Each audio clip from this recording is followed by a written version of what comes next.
নির্বাচন কমিশন আওয়ামী লীগের শাসন আমলে নিবন্ধিত 96টি নির্বাচন পর্যবেক্ষক সংস্থার নিবন্ধন বাতিলের সিদ্ধান্ত চূড়ান্তভাবে অনুমোদন করেছে। একই সঙ্গে নতুন নির্বাচন পর্যবেক্ষক সংস্থার নিবন্ধন দেওয়ার উদ্যোগ নেওয়া হচ্ছে। বৃহস্পতিবার নির্বাচন কমিশন ভবনের সম্মেলন কক্ষে এক সভায় সিদ্ধান্ত নেওয়া হয়।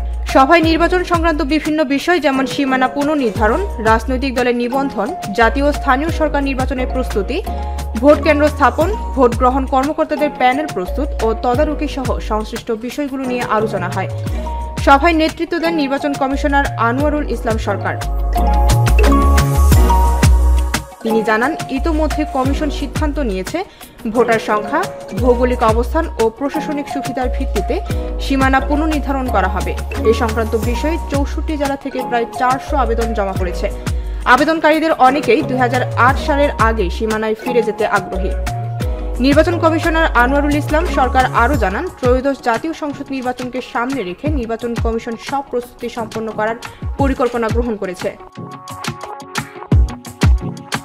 ডেস্ক রিপোর্ট, ভোরের পাতা।